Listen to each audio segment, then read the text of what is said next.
ब्रह्म स्वरूप गुरुदेव के चरणों में कोटि कोटि नमन। श्री योग वशिष्ठ के उपशम प्रकरण में कल चल रहा था कि वशिष्ठ जी राम जी को दोनों राजाओं की सुरद और परद की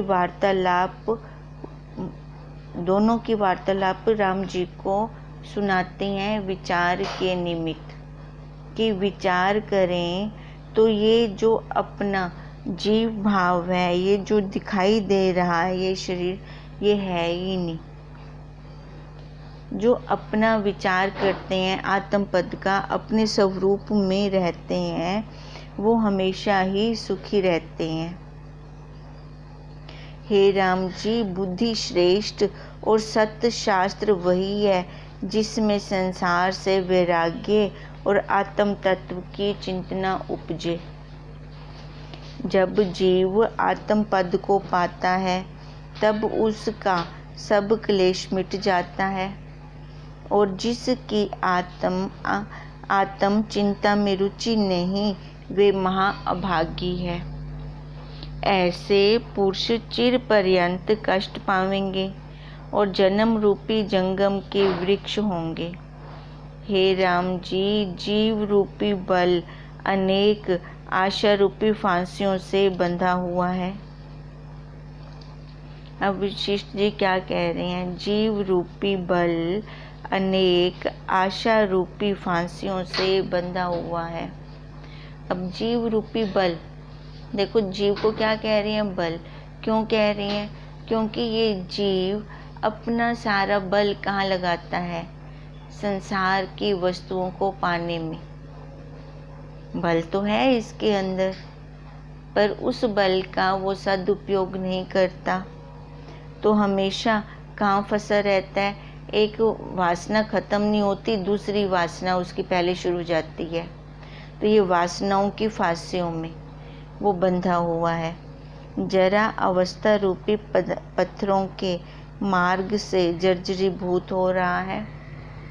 और जो इच्छाएं वासनाएं जब खत्म नहीं होती तो देखो शरीर खत्म हो जाता है, इच्छाएं वासनाएं खत्म नहीं होती।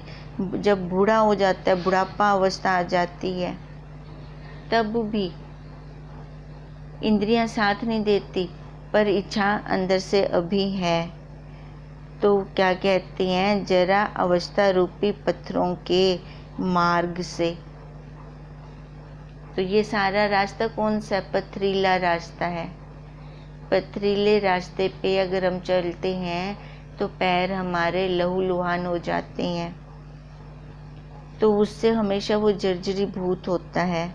भोग रूपी गड्ढे में गिरा है और कर्म रूपी भार को लिए जन्म रूपी जंगम में भटक कर कर्म कीचड़ में फंसा है। राग द्वेष रूपी मच्छरों से दुखी होता है। स्नेह रूपी रथ को पकड़ के खींचता है और पुत्र आदिक की ममता रूपी कीचड़ में गोते खाता है। और मोह संसार रूपी मार्ग में कर्म रूपी रथ के साथ लगता है और ऊपर से अज्ञान रूपी तपता से जलता है।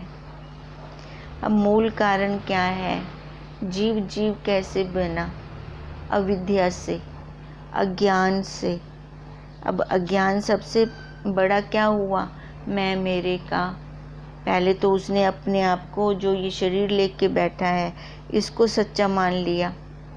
फिर जो सामने दिख रहा है, इसने उसको भी सच्चा मान लिया। मैं भी सच्ची, मेरे वाले भी सच्चे।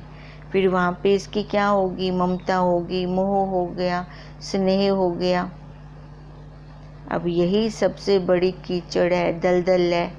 देखो दलदल में एक बार पैर रखते हैं तो पैर धंसता ही जाता है। अब यही मोह संसार रूपी मार्ग में कर्म रूपी रथ के साथ लगता है। फिर वहाँ से कर्म बनने शुरू हो जाती हैं। कर्म हमारी शुरू हो गए तो दे जन्म पे जन्म, दे जन्म पे जन्म। कर्म करते हुए तो पता नहीं चलता, हमें सजगता नहीं रहती। अब तो हम मनुष्य शरीर में बैठे हैं, पर हमारे ऐसे कर्म हो गए हों कि फिर आगे मनुष्य शरीर ही ना मिले, क्योंकि इसी शरीर से ही हम अपने स्वरूप को पा सकते हैं। फिर कहते हैं वशिष्ठ जी, ऊपर से अज्ञान रूपी तपता, एक तो मोह हो गया, मोह से कर्म बन गए, और दूसरा अज्ञान ने अपने स्वरूप को हम जानते नहीं हैं, तो फिर जलते रहते हैं, तपते रहते हैं, और संत जन और सत्य शास्त्र रूपी वृक्ष की छाया फिर नहीं पाते, क्योंकि बुद्धि ही नहीं काम करती अपनी, क्या सही है क्या गलत है। हे राम जी, जीव रूपी ऐसा बेल है जिसे निकालने का यत्न करो। ये नहीं तो जीव बेल जैसे ऊपर के ऊपर फली फूल होती जाती है, तो ये भी जीव क्या है, ये एक अज्ञान की बेल है, इसको यत्नपूर्वक निकाल देना चाहिए। जब तत्व का अवलोकन करोगे तब चित्त भ्रम नष्ट हो जाएगा, और इसका निकालने का उपाय क्या है, रास्ता क्या है, विचार। विचार किसका, आत्मज्ञान का, तत्व ज्ञान का। हे राम जी, संसार रूपी समुद्र के तरने का उपाय सुनो। महापुरुष और संत जन मल्लाह हैं, वही हमें बाहर निकाल सकते हैं इस संसार से। उनका युक्ति रूपी जहाज है, उससे संसार रूपी समुद्र तर जाएंगे। हमारे गुरुदेव की युक्तियाँ और हमारा अनुभव, वो युक्तियाँ देंगे और हमारा अनुभव होगा, तो हम जल्दी से इस संसार से बाहर निकल जाएंगे। उससे संसार रूपी समुद्र फिर तर जाएंगे, और उपाय कोई नहीं, यही परम उपाय है। जिस देश में संत जन रूपी वृक्ष नहीं है और जिनकी फलों सहित शीतल छाया नहीं है, उस निर्जन मरुस्थल में एक दिन भी ना रहिए। हे राम जी, संत जन रूपी वृक्ष हैं, जिनके स्निग्ध और शीतल वचन रूपी पत्र हैं, प्रसन्न होना सुंदर फूल है, और निश्चय उपदेश रूपी फल है। जब यह पुरुष उनके निकट जावे, तब महामोह रूपी तपता से छूटेगा और शांति पाकर तृप्त होगा। तभी तीनों को पाकर अघावेगा और सब दुखों से मुक्त होगा। देखो अब क्या कह रही हैं वशिष्ठ जी, कि संत जन ये मल्लाह हैं, जो हमें इस संसार रूपी समुद्र से बाहर निकालते हैं। संत जन क्या है, वृक्ष हैं, जो फलों के सहित शीतल छाया हमें देते हैं। देखो जब हम सत्संग में जाते हैं तो हमारा मन कितना शांत होता है, तृप्त होता है। ये निर्जन मरुस्थल में एक दिन भी ना रहिए। जब सही सही हमने जान लिया ना, सत्य क्या है और असत्य क्या है, फिर संसार देखो अपने आप ही छूटने लगता है। जो हमारी पकड़ होती है वहाँ पर, वो अपने आप ढीली होने लगती है। अब यही संत जन वृक्ष हैं, छाया देने वाले, फल देने वाले। अब इनकी शीतल छाया में कैसे मिलती है, वचन रूपी पत्रों से। अब जो देखो पत्ते पत्ते होते हैं, तभी तो वृक्ष की छाया हमें मिलती है। अब इनके महावाक्य हमारे लिए छतरी का काम करते हैं, छाते का काम करते हैं। जो धूप आ रही है, जो संसार की तपन आ रही है, ये महावाक्य रोक देते हैं। अब जब तपन ही नहीं आएगी, कोई परिस्थिति ही नहीं आ पाएगी, तो फिर देखो सुंदर फूल तो अपने आप ही लगेंगे, मन हमेशा प्रसन्न रहता है, और निश्चय उपदेश और हमारा बढ़ जाता है। अपने गुरुदेव के महावाक्यों पर निश्चय दृढ़ता और बढ़ती जाती है। और जितना हम ज़्यादा संग करते हैं अपने गुरुदेव का, तो जो ये अज्ञान के कारण मैं मेरा हो रहा है, इसी मैं मेरे से ही तो ये सारी तपन हो रही है, वो अपने आप निवृत्त होती जाती है और शांति आ जाती है। तो सब दुख खत्म। जब हृदय शांत हो गया तो देखो फिर वहाँ पर कोई और दुख है ही नहीं। फिर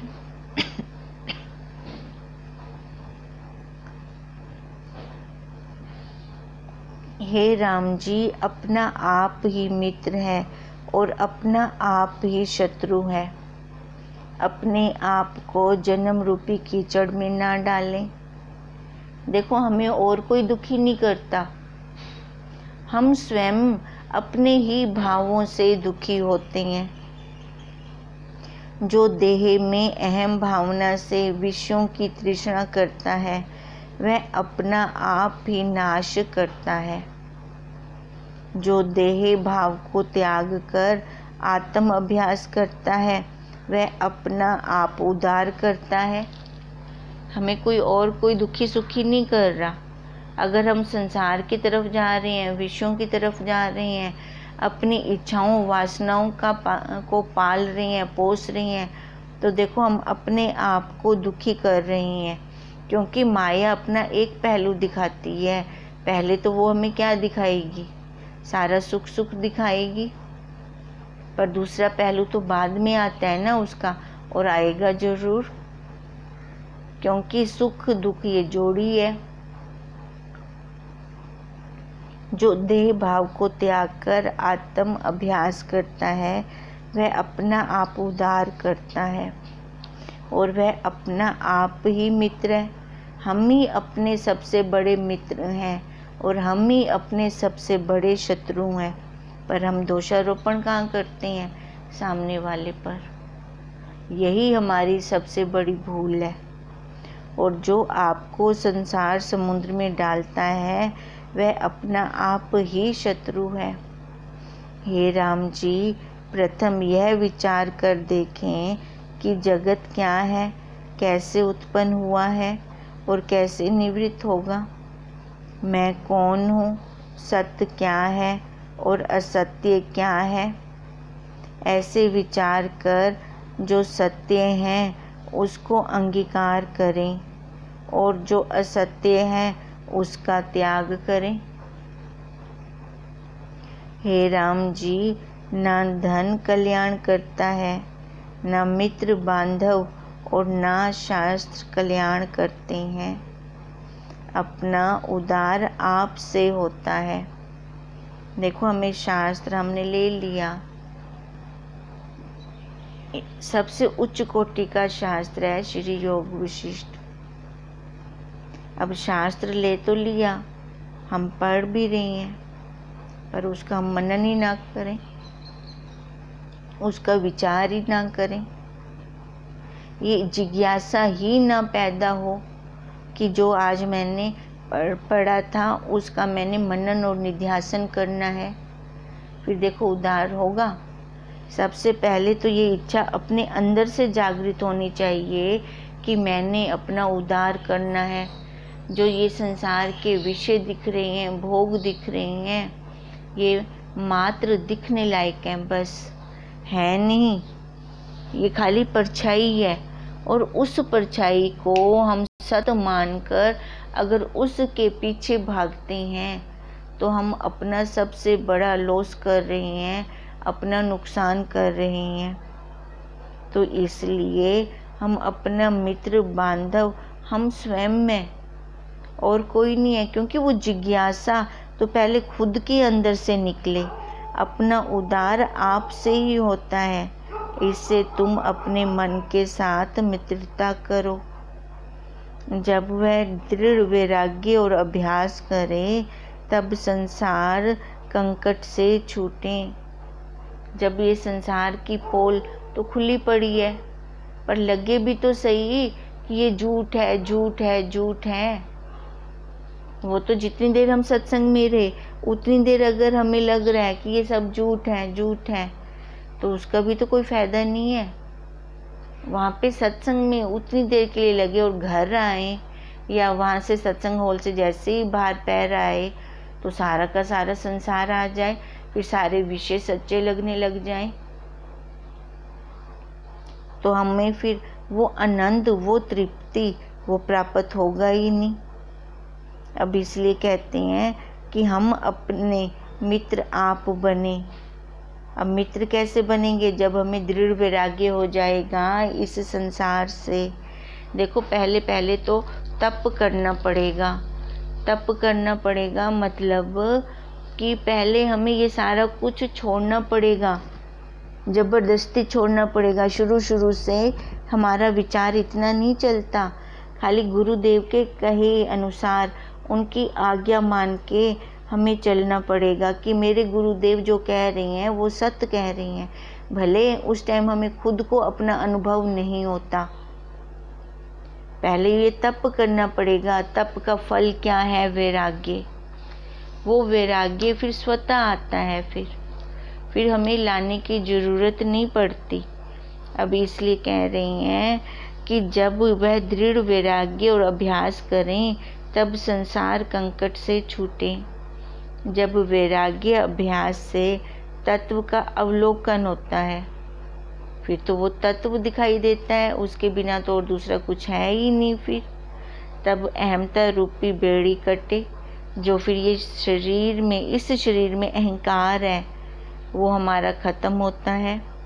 तब संसार समुद्र से तर जाता है। कौन? अब तरेगा कौन? वो जीव जो फंसा पड़ा है, जो डूब रहा है, वही तो तरेगा। हे राम जी, जीव रूपी हाथी जन्म रूपी गड्ढे में गिरा हुआ है। जन्म मरण क्या है? दलदल है, कीचड़ है, और इस कीचड़ में कौन गया? जीव। तृष्णा और अहंकार रूपी जंजीर से बंधा हुआ है और कामना रूपी मद से उन्मत्त है।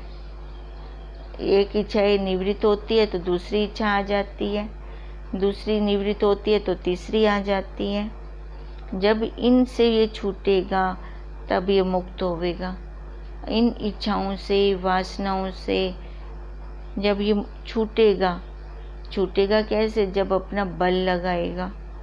जब कोई व्यक्ति दलदल में फंसा होता है, देखो बाहर वाले भी बल लगा रहे होते हैं और उसको खुद को भी अपना बल लगाना पड़ता है, तब जाके वो उस दलदल से, कीचड़ से बाहर आता है। हे राम जी, हृदय रूपी औषध से अनात्म अभिमान रूपी रक्त रोग हो गया है। ये बीमारी हमारी नस नस में फैल गई है। अब क्या करें? हृदय रूपी औषध से। अब औषध क्या लें? कि मैं ब्रह्म हूँ, मैं साक्षी हूँ, मैं कुटस्थ हूँ। अब यही दवाई लेंगे तभी ये जीव भाव खत्म होगा। ये जीव भाव में जो जन्म मरण है, ये सबसे बड़ी बीमारी है। ये तभी निवृत्त होगी जब विचार रूपी नेत्रों से उसको दूर कीजिए कि जन्म मरण किसका है? इस शरीर का। मैं क्या हूँ? मैं साक्षी हूँ। जब हम ऐसा विचार करते हैं तब वो आत्म रूपी सूर्य के दर्शन होते हैं। फिर हमें अपना स्वरूप अनुभव होता है। हे राम जी, और उपाय कोई ना करो तो एक उपाय तो अवश्य करो कि देह को काष्ठ लोष्टवत जानकर इसका अभिमान त्यागो। अब क्या कह रहे हैं वशिष्ठ जी कि हमसे और उपाय नहीं होते, तो एक तो हमें करें, इस देह को झूठा जान लें। जैसे लकड़ी कुछ नहीं कर सकती, उसके लिए हमें निमित्त कारण चाहिए, तब जाकर उसका हम कुछ बना सकते हैं। ऐसे ये देह अपने आप कुछ भी नहीं कर रही। हार्ड मांस का ये पिंजरा बना हुआ है। इस पिंजरे के ऊपर ये देखो, ऊपर ये कवर आया हुआ है। कवर को हटाकर देखें तो दिखाई देगा अंदर कितनी गंदगी है। जैसे कमल का फूल कीचड़ में रहता है पर असंग रहता है, कीचड़ से, उस गंदगी से असंग रहता है, ऐसे ही हमारा वो साक्षी है इसके अंदर, इस कीचड़ में, पर उससे असंग है। देखो उस साक्षी से ही तो हम ये सारा कुछ कर पा रहे हैं। सत्ता उसकी है पीछे। अगर वो ना हो तो एक पत्ता भी नहीं हिल सकता। हम एक उंगली भी उठा के दिखाएं फिर तो इसका मतलब ये देह जो दिखने में आ रही है ये अपने आप कुछ भी नहीं कर सकती, ये जड़ है। अब जड़ का फिर अभिमान क्यों? जब ये जड़ है, अपने आप कुछ नहीं कर सकती, तो इसका अहंकार कितना हम लेकर बैठे हैं। जब अहम अभिमानी रूपी बादल नष्ट होगा, ये अहंकार नष्ट होगा, तब आप ही आत्म रूपी सूर्य प्रकाश आवेगा। ये बादल आए पड़े हैं ना अहंकार के, मैं मेरे के, अपने घर परिवार के, जो सच नहीं है।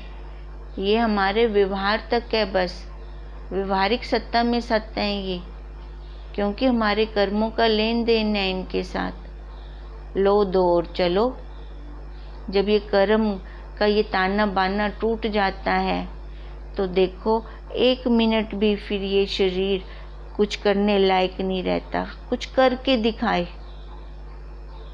जहाँ कर्म ही सारे खत्म हो गए, ताना बाना जितना ये शरीर लिखवा के आया था कर्मों का, जब वो सारे खत्म हो गए तब ये 1 मिनट के लिए भी नहीं रहता।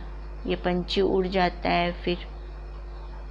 तो देखो फिर क्या कहते हैं, पहले सबसे पहले तो अभिमान अहंकार वाले जो बादल आए हैं इनको हटाना है।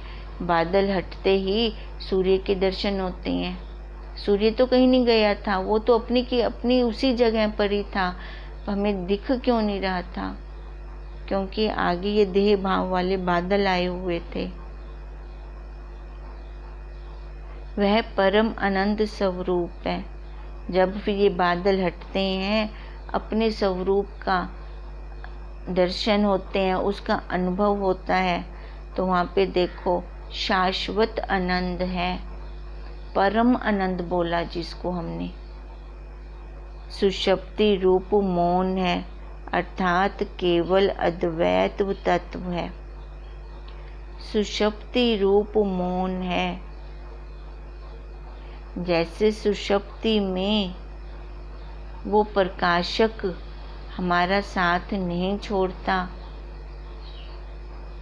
वही है, तभी तो बताता है कि बहुत अच्छी नींद आई। कैसे है? मौन है। कहते हैं वही अद्वैत तत्व है बस। इसलिए गुरुदेव बार बार हमें कहते हैं कि जो सुषुप्ति अवस्था है वो अज्ञान की है। जागृत में सुषुप्ति आए, जानकर ये सारा कुछ छोड़ दें हम कि ये नश्वर है, कुछ सत्य नहीं है। वाणी से कहा नहीं जाता, अपने अनुभव से आप ही जाना चाहता है। वाणी से तो फिर भी हम 2 बन के बोलेंगे, दूसरा बोल रहा है, दूसरा सुन रहा है। तो गुरुदेव यही कह रहे हैं कि वाणी से ये बोला नहीं जाता, कानों से ये सुना नहीं जाता, खाली अपना अनुभव, अपने अनुभव से हम आप ही जान जाते हैं। हे राम जी, सब जगत अत्यंत आत्मा है, उसके अलावा तो और कुछ है ही नहीं। वो फिर भी नहीं दिखता। कण कण में वो व्यापक है, पर वो फिर भी नहीं दिखता। क्या कहें, नज़र का दोष है या बुद्धि का? किसका दोष है ये जो हमें दिखता ही नहीं, जबकि उसके अलावा और कुछ है ही नहीं। तभी कहते हैं सब जगत अत्यंत आत्मा है। जब चित्त का दृढ़ परिणाम उसमें हो, तब स्थावर जंगम रूप जगत में वही दिव्य देव भासेगा। मेन बात है दृढ़ता की। जब हमारी दृढ़ता होगी, जैसे प्रहलाद को थी, ध्रुव को थी विष्णु भगवान के प्रति, तो हर जगह उनको विष्णु भगवान ही दिखाई देते थे। अब ऐसे ही जब हमारी दृढ़ता अपने स्वरूप में होगी तो वो उसके दर्शन होंगे और वासना तब निवृत्त हो जाएगी। तब अनुभव से केवल परम आनंद आत्म तत्व ही दिखाई देगा, फिर और कुछ दूसरा है ही नहीं। सो स्वरूप पूर्ण और अद्वैत वही तो पूर्ण है। कुछ संसार में और कुछ पूर्ण दिखाई देता है? बिल्कुल भी नहीं। पूर्ण है तो एक वही है। संसार अधूरा है, तभी तो वहाँ संतोष नहीं है, तृप्ति नहीं है। अपने स्वरूप में आकर ये मन शांत होता है। लेकिन जब रात को नींद करते हैं तो ये अपने स्वरूप में तो लौट आता है।